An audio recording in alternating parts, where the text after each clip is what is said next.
Morning students. आज MSc second semester का topic हम पढ़ेंगे एम्ब्रियोलॉजी।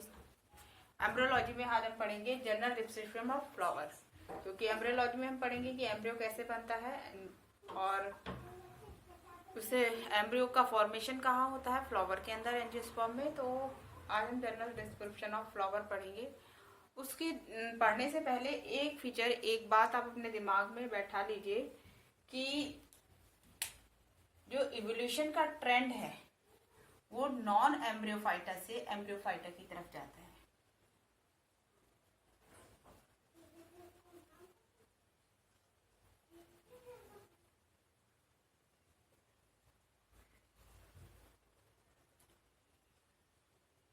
मतलब कि जो प्रिमिटिव प्लांट है उनमें एम्ब्रियो का फॉर्मेशन नहीं होता है और जो एडवांस प्लांट है उनमें ही एम्ब्रियो का फॉर्मेशन होता है।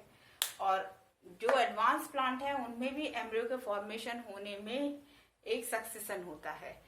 जो ज्यादा प्रिमिटिव एम्ब्रियोफाइटा है उनमें जो एम्ब्रियो बनता है वो नेकेड होता है, बहुत कम प्रोटेक्टेड होता है। और जो बहुत सबसे ज्यादा एडवांस, जितना ज्यादा एडवांस एम्ब्रियोफाइटा होता जाएगा तो उस एम्ब्रियोफाइटा में उतना ही ज्यादा एम्ब्रियो को प्रोटेक्शन के लिए स्ट्रक्चर बनते जाएंगे। इवोल्यूशन के पॉइंट ऑफ व्यू से angiosperms are the most advance plant. So angiosperm have a different structure which protect embryo. What structure which is necessary to protect embryo in angiosperm we discuss here.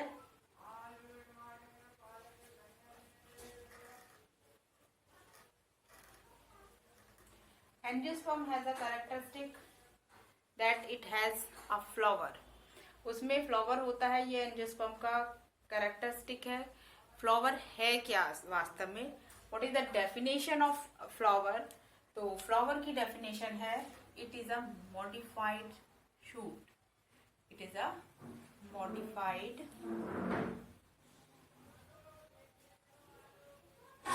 ये modified shoot है। Shoot को हम define करते हैं, shoot कैसा structure होता है?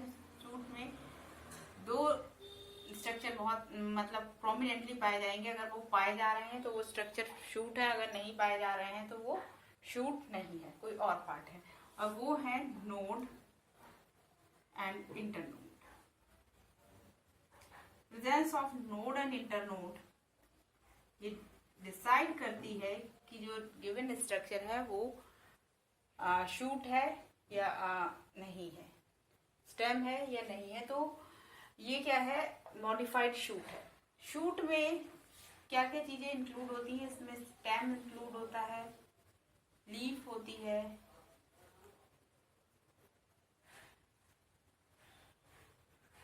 तो ये जो शूट में स्टेम और लीफ होती है, तो ये जो फ्लावर है स्टेम और लीव्स का कॉम्बिनेशन है। स्टेम और लीफ मॉडिफाई होकर एक स्पेसिफिक स्ट्रक्चर बना रही है जिसको हम बाद में फ्लावर कह रहे हैं।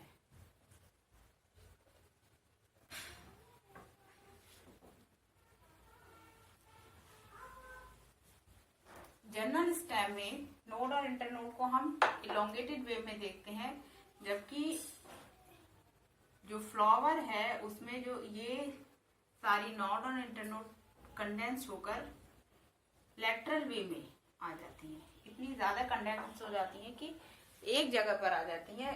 डायग्रामेटिकली हम ऐसे देख रहे हैं, लेकिन अगर आप देखो, आपने बचपन में अगर कोई खिलौना इस तरीके से खेला है, कोई क्राफ्टिंग का काम ऐसा किया है जिसमें कि आप फ्लावर को फोल्ड कर रोल करके काटते हैं, चारों तरफ से लीफ काटते हैं, उसके बाद उसे खींच देते हैं और क्रिसमस ट्री बन जाता है। उसके बाद जब आप उसको वापस नीचे करते हैं तो वो एक फ्लावर के जैसा दिखाई देता है। तो सेम ऐसा ही है कि एक शूट है जिसमें नोड और इंटरनोड है, लीव्स लगी हुई हैं। अगर हम उसको कंडेंस कर दें, वो सारी की सारी नोड एक जगह पर आ जाए तो वो फ्लावर का फॉर्म ले लेती है। तो दिखाने के लिए हमने इसे लेटरली अरेंज कर लिया है। ये एक ही जगह है, एक ही पॉइंट है और इस तरीके से अरेंज हो गई है नोड और इंटरनोड।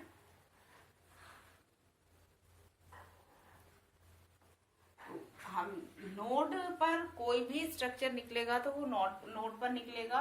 तो नोड पर ये लीव्स निकलती हैं, और ये जो लीव्स निकलती हैं ये अपने स्पेसिफिक फंक्शन के कारण अपने अलग अलग कलर, शेप, साइज की होती हैं, क्योंकि ये अपने अलग अलग फंक्शन करती है। बाहर की तरफ जो लीफ निकलती है, जो सबसे बाहर की तरफ लीफ होती है, वो लीफ कहलाती है कैलिक्स। उसके बाद जो उसके अंदर लीफ होती है वो कहलाती है कोरोला।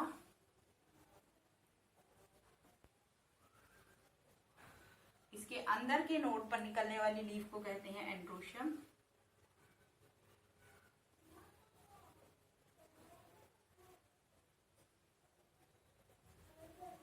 उसके अंदर जो स्ट्रक्चर निकलता है उसको कहते हैं गायनीशियम। और यही रिपीट होता है यहाँ पर इस साइड।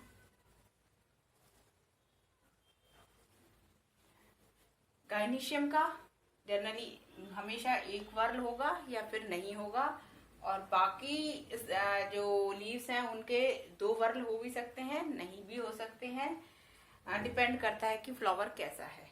अगर ये चारों whorl calyx, corolla, androecium, gynoecium, calyx, corolla, androecium, calyx, corolla, androecium and gynoecium, ये अगर किसी फ्लावर में ये चारों वर्ल प्रेजेंट है तो फ्लावर कहलाता है कंप्लीट। और अगर इनमें से एक भी वर्ल एब्सेंट है, any one whorl is absent,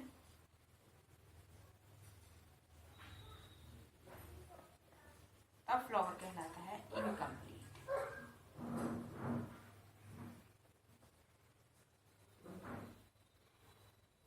इस कंप्लीट फ्लावर में भी जो अंदर के दो वर्ल हैं, एंड्रोशियम और गायनीशियम, ये रिप्रोडक्टिव स्ट्रक्चर होते हैं।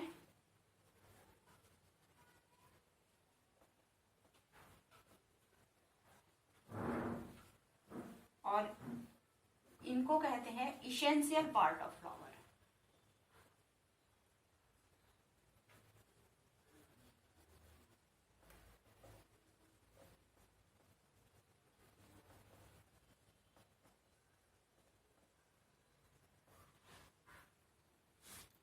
और इनको, ये जो कैलिक्स और कोरोला है, ये है नॉन इसेंशियल पार्ट।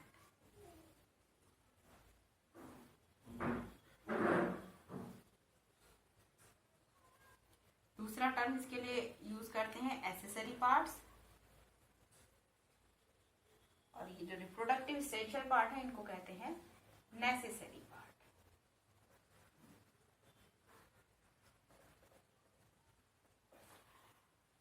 देखा हमने फ्लावर क्या है, मॉडिफाइड शूट है। शूट में क्या होता है, स्टेम और लीव्स होते हैं जो कि मॉडिफाइड होकर एक फ्लावर का फॉर्म ले लेते हैं।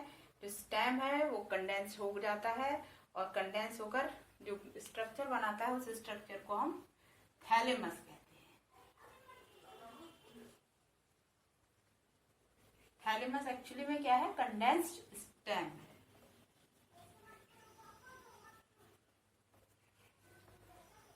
और इस कंडेंस थैलेमस पर फिर डिफरेंट नोड पर डिफरेंट वर्ल्स निकले होते हैं लीफ के, और इन लीफ को भी हम अलग अलग नाम देते हैं। जो बाहर का वर्ल होता है लीफ का उसको कैलिक्स कहते हैं, अंदर के वर्ल को, उसके अंदर के वर्ल को कैलिक्स के अंदर कोरोला होता है।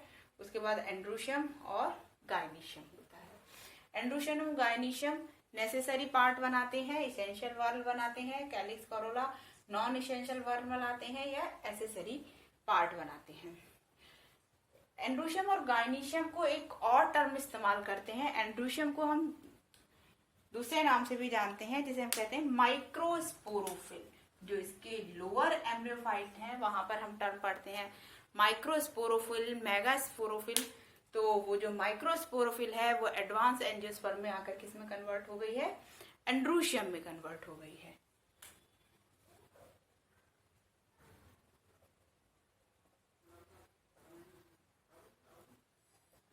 और जो मेगास्पोरोफिल है लोअर एम्ब्रोफाइट्स में, वो एडवांस एम्ब्रोफाइट में आकर किस में कन्वर्ट हो गई है, गायनीशियम में कन्वर्ट हो गई है।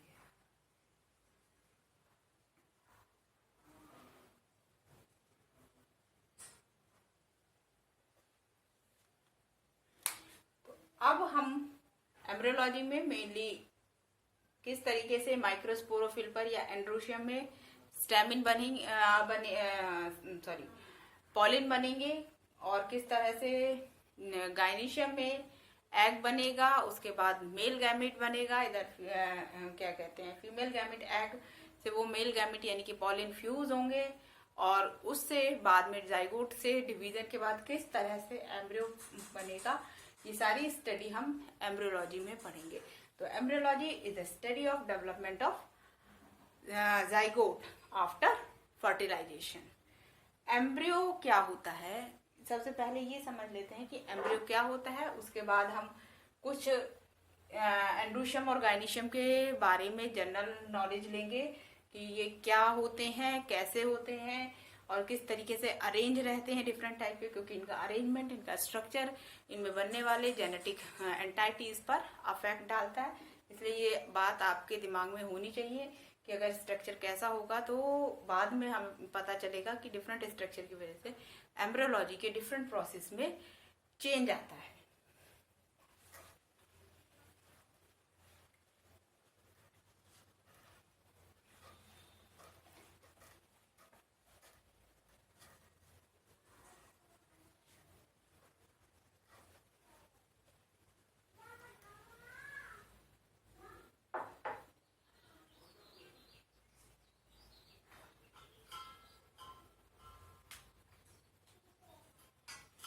अब हम देख लेते हैं एंड्रोशियम का स्ट्रक्चर।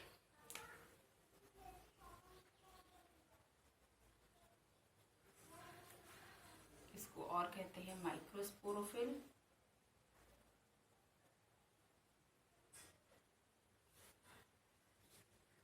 और मेल पार्ट। तो एंड्रोशियम है या माइक्रोस्पोरोफिल कहिए या इसका मेल पार्ट कहिए, किसी प्लांट का एक ही बात है। अगर हम टिपिकल एंड्रोशियम का स्ट्रक्चर देखते हैं तो उसमें 3 पार्ट होते हैं, फिलामेंट,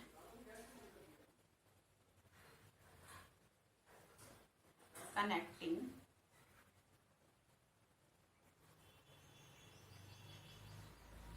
एंथर। और ये जो दोनों पार्ट होते हैं फिलामेंट और कनेक्टिंग, ये स्टेराइल पार्ट होते हैं, और जो एंथर होता है वो अकेला ही फर्टाइल पार्ट होता है, मतलब इसके अंदर स्पोर बनेंगे।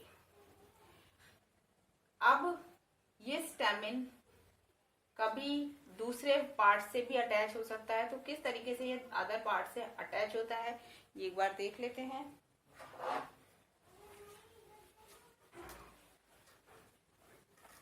तो अटैचमेंट ऑफ एंथर 2 तरह से हो सकता है।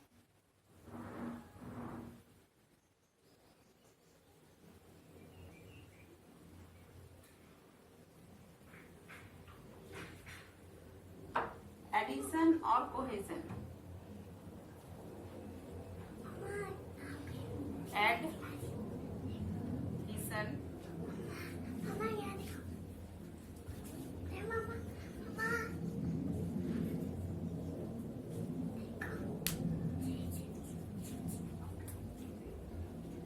एडिशन और कोहेजन।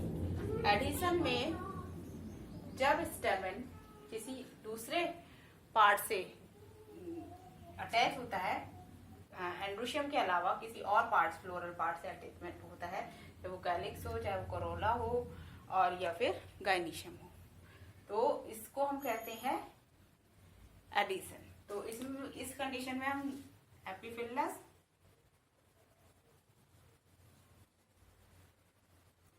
एपिपेटेलस,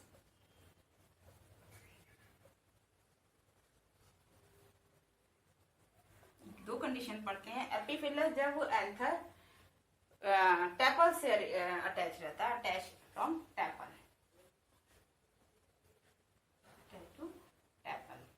टैपल से अटैच रहता है, तब इसको हम कहते हैं एपिफिलस कंडीशन। एंथर की क्या, स्टेमन की, स्टेमन स्टेमन की एपिफिलस कंडीशन कहलाती है। और जब स्टेमन पेटल से अरेंज रहता है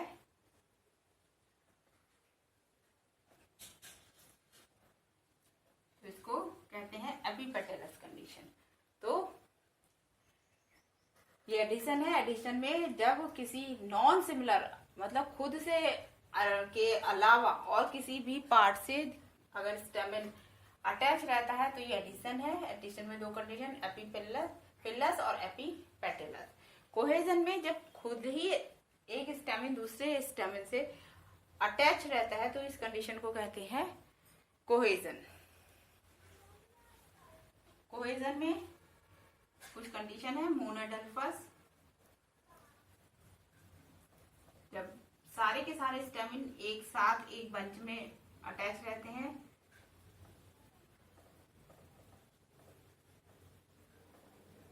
और ये कैरेक्टरिस्टिक है मालवेसी का। उसके बाद है डाइडल्फस,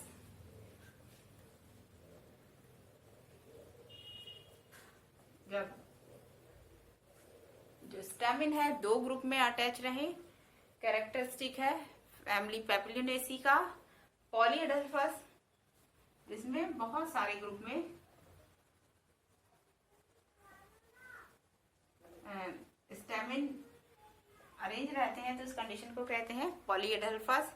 इन तीन कंडीशन के अलावा भी दो तरीके की कंडीशन और कोहेजन पढ़ते हैं हम, वो है सिनजेनेसिस एंड सिनेंडर। सिनजेनेसिस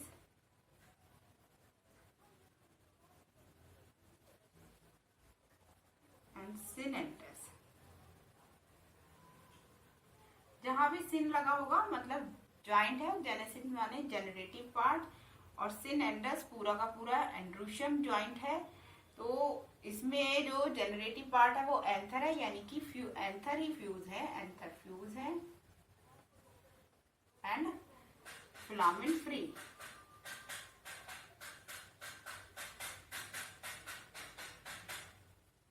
और सिनेंडर्स में होल स्टेमन्स आर फ्यूज।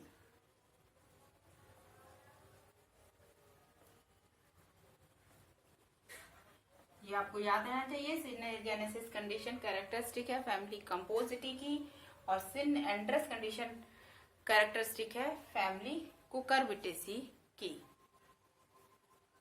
इसके बाद स्टेमन किस तरह से फिलामेंट पर अटैच रहता है या फिलामेंट से जुड़ा रहता है एंथर वाला पार्ट, उसके आधार पे भी जो है स्टेमन अलग अलग तरह से होते हैं। Fixation of anther on filament on fixation of anther on filament। किस तरीके से एंथर फिलामेंट पे अरेंज रहते हैं।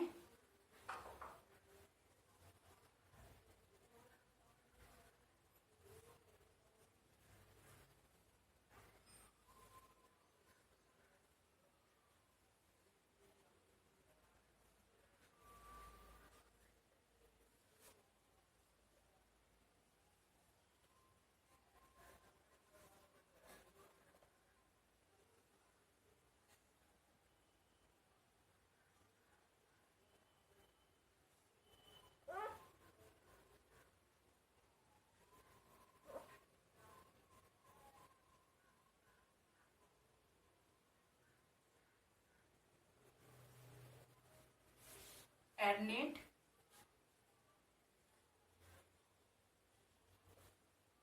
एडनेट कंडीशन वो कंडीशन है जब फिलामेंट पूरा का पूरा अंदर दोनों एंथर लोब के अंदर आ जाता है, पूरे उस पर ही एंथर जो है अटैच रहते हैं। फिलामेंट की ग्रोथ है ऊपर तक आती है और उस पर जो है एंथर अटैच रहते हैं, तो ये कंडीशन कहलाती है एडनेट कंडीशन। इसके बाद डॉर्सी बेसी फिक्स्ड में होता है जब फिलामेंट जो होते हैं बेस पर अटैच रहता है और उसके ऊपर एंथर जुड़े रहते हैं, मतलब फिलामेंट एंथर के बेस पर जुड़ा रहता है, तभी कंडीशन कहलाती है बेसी फिक्स्ड। जब फिलामेंट एंथर के डोर्सल साइड पर जुड़ा रहता है तो ये कंडीशन कहलाती है डॉर्सी फिक्स्ड। और सबसे लास्ट जो कंडीशन है, बहुत एडवांस कंडीशन है ये फिलामेंट के अटैचमेंट की एंथर से, जब पूरा का पूरा एंथर फ्री होता है और केवल एक पॉइंट से अपने आप को जुड़ा रहता है और उसी पॉइंट से जो है फिलामेंट जुड़ा होता है, तो ऐसी कंडीशन को हम कहते हैं वर्सेटाइल। ये बहुत एडवांस फिलामेंट अटैचमेंट की कंडीशन है और ये पाई जाती है फैमिली कंपोजिटी और फैमिली ग्रैमिनी।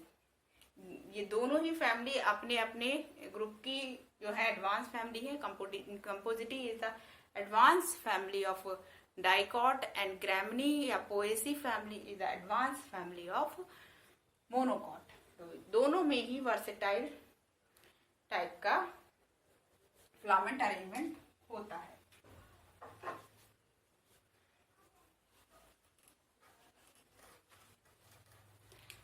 इसके बाद हम देखते हैं कि एक एंथर में कितने लोब होते हैं। अगर एंथर सिंगल लोब्ड है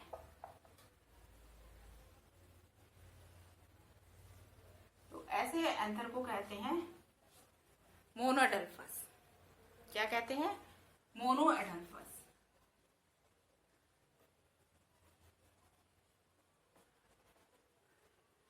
और अगर एंथर में दो लोब हैं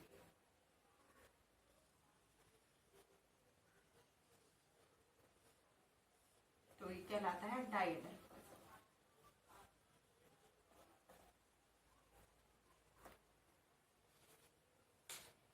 एक लोब को अगर हम अंदर से काटेंगे तो हमें एक लोब में दो स्पोरेंजिया दिखाई देती है।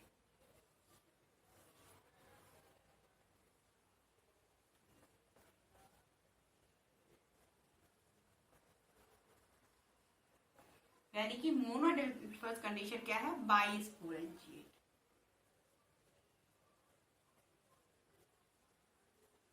जब दो स्पोरेंजिया, दूसरी तरह से कह सकते हैं जब एंथर में दो स्पोरेंजिया प्रेजेंट है तो वो मोनोएडल्फस है। और अगर जब डाइएडल्फस कंडीशन को हम ट्रांसफर काटते हैं तो हमें उसमें दिखाई देते हैं चार स्पोरेंजिया।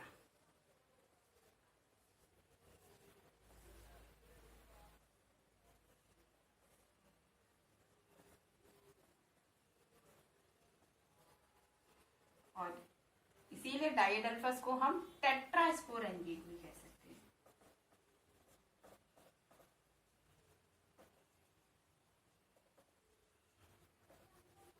तो टेट्रास्पोरेंजिएट या डाइएडल्फस एक ही बात है। स्पोरेंजिया का मतलब होता है एक ऐसा एरिया, एक ऐसी थैली जिसमें स्पोर बनेंगे या पॉलन बनेंगे। ठीक है ना? फर्टाइल एंटाइटी है वो जिस थैली के अंदर, जिस जगह के अंदर बनेगी वो स्पोरेंजिया है। मोनोएडल्फस में दो स्पोरेंजिया होती हैं और डाइएडल्फस में चार स्पोरेंजिया होती है। इसके बाद हम दूसरा रिप्रोडक्टिव पार्ट को पढ़ते हैं, वो है गाइनीशियम।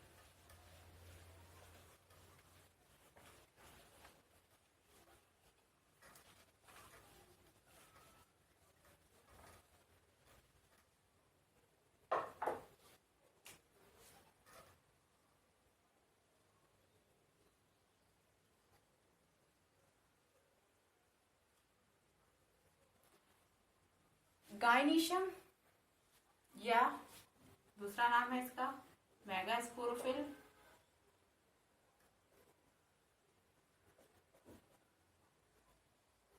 और फीमेल पार्ट।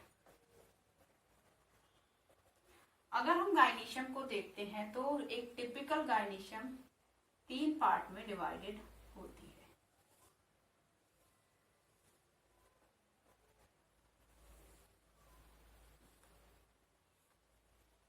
स्टिग्मा,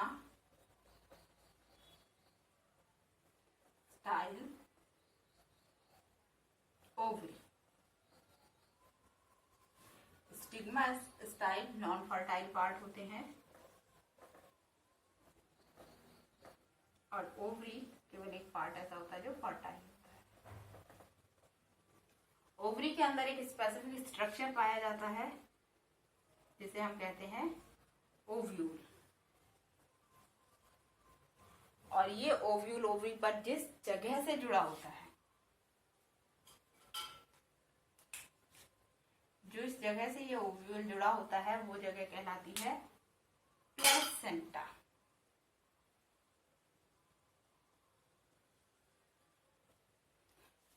फर्टिलाइजेशन के बाद ये ओवरी बाद में फ्रूट में कन्वर्ट हो जाती है, ओव्यूल बाद में सीड में कन्वर्ट हो जाता है। तो ये टिपिकल गायनीशियम का स्ट्रक्चर है। अब जो ओवरी के अंदर जो ओव्यूल है, it is the main site for fertilisation.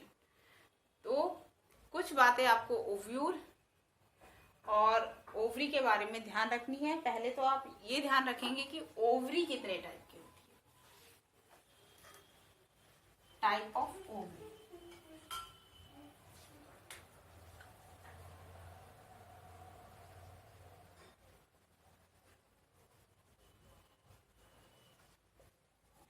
Ovary 3 type की होती है। सुपीरियर ओवरी,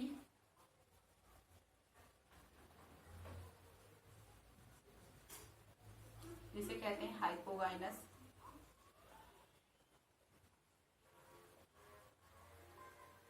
इंफीरियर ओवरी,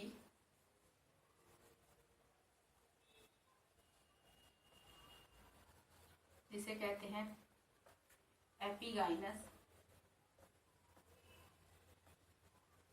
और half inferior half superior ovary,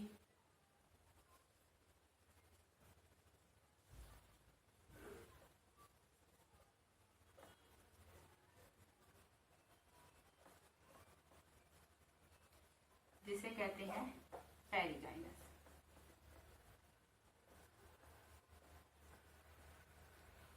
superior ovary में जो ओवरी होती है वो सबसे ऊपर होती है और बाकी जो वर्ल हैं वो उसके नीचे से निकलते हैं। फिर इंफीरियर ओवरी में जो ओवरी होती है वो सबसे नीचे होती है और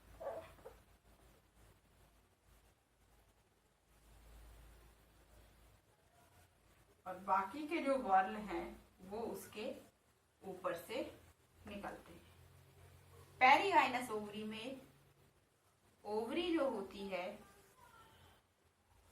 वो हाफ सुपीरियर और हाफ इंफीरियर होती है और बाकी सारे के सारे वर्ल उसकी मिडिल में, पेरिफेरी से कह सकते हैं, मिडिल में निकलते हैं।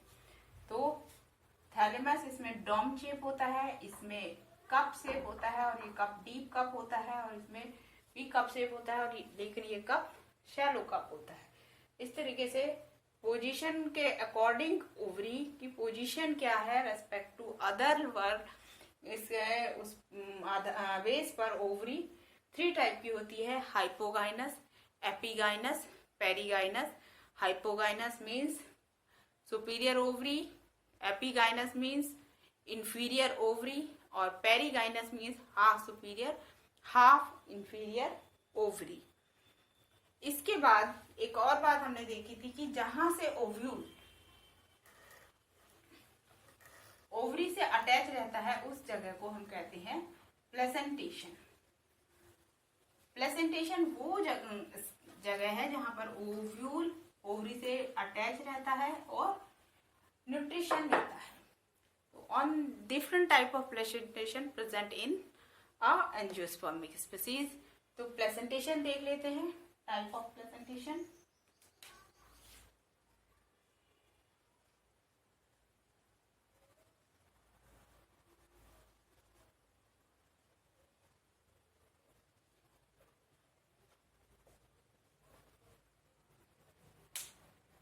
पहला प्लेसेंटेशन मार्जिनल प्लेसेंटेशन।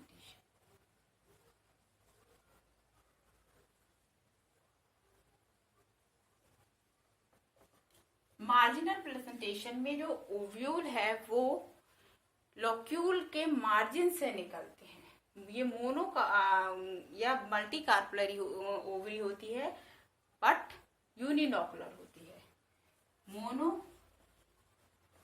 और multi carpellary ovary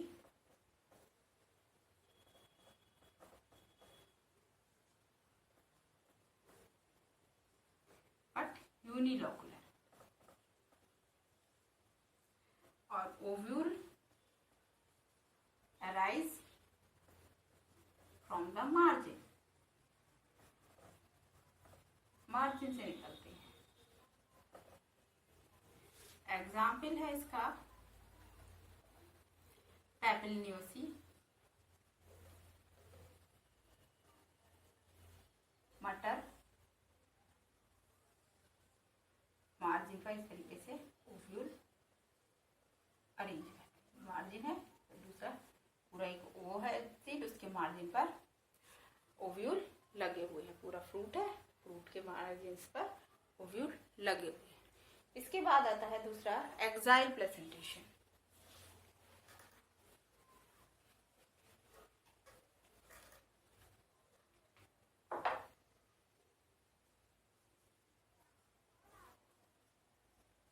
exile presentation में ये मल्टीलॉकुलर ओवरी है, इसके एक्सिस पर ओव्यूल लगे होते हैं। मल्टीलॉकुलर ओवरी के एक्सिस पर ओव्यूल लगे होते हैं, तो इसको ये इस तरीके का प्रेजेंटेशन कहलाता है एक्साइल प्रेजेंटेशन, और इसका कैरेक्टरिस्टिक है मालवेसी फैमिली।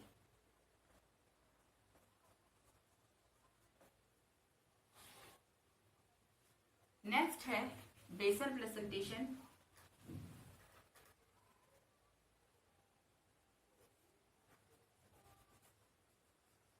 बेसल प्रेजेंटेशन में यूनिलॉकुलर ओवरी होगी और सिंगल ओव्यूल बेस से निकलेगा। Ovule arise at the base of unilocular ovary.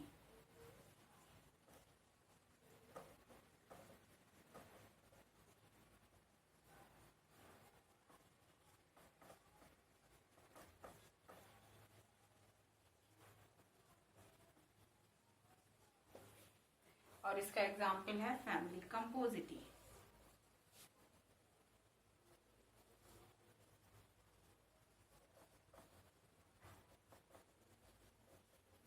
Next जो प्रेजेंटेशन है वो है पैराइटल।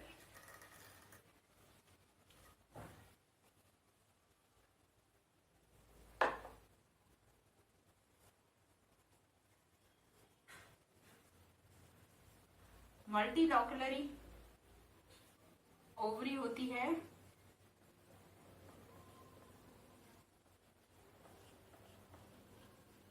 और जो ओव्यूल है वो पेरीफेरी पर निकलते हैं।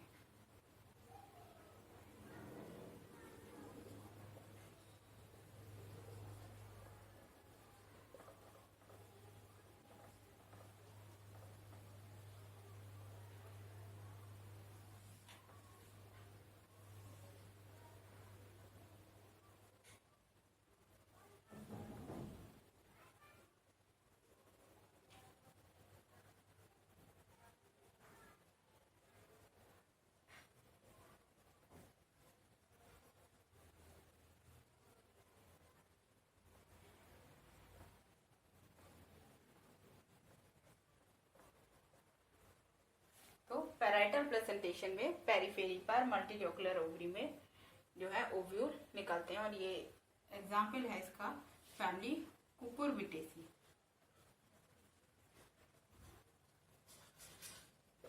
इसके बाद है free central presentation. Free central presentation जो है एक्साइल प्रेजेंटेशन का ही मॉडिफिकेशन है, जिसमें कि प्लेसेंटा जो हो जाते हैं डिसॉल्व हो जाते हैं,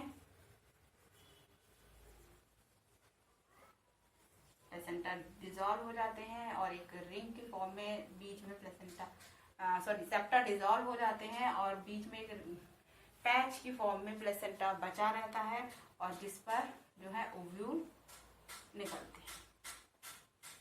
तो हमने देखा कि कितने टाइप के प्लेसेंटेशन होते हैं। प्लेसेंटेशन मतलब arrangement of ovule on the placenta. और प्लेसेंटा क्या है? Placenta is that place where ovule is attach from the ovary and get nutrition from the ovary. ठीक है, तो ये बात आप ध्यान रखेंगे कि what is placenta. Placenta is the structure where ovule attach to the ovary and get the nutrition. इस तरीके से आपने फ्लावर के बेसिक स्ट्रक्चर को समझा और समझा रिप्रोडक्टिव पार्ट के बारे में कि किस तरीके से एंड्रोशियम और गाइनीशियम रिप्रोडक्टिव पार्ट होते हैं और किस तरीके से होते हैं। अब नेक्स्ट लेक्चर में हम पढ़ेंगे किस तरह से एंथर में मेल रिप्रोडक्टिव स्ट्रक्चर यानी कि पॉलन ग्रेन का फॉर्मेशन होता है, माइक्रोस्पोरोजेनेसिस। आई थिंक आपको इसमें काफी कुछ समझ में आया होगा, फ्लावर का पूरा बेसिक स्ट्रक्चर समझ में आया होगा। फिर भी इससे रिलेटेड एम्ब्रियोलॉजी के इस पार्ट से रिलेटेड कोई भी आपकी समस्या है, कोई क्वेरी है, तो आप मुझे नीचे कमेंट में बता सकते हैं।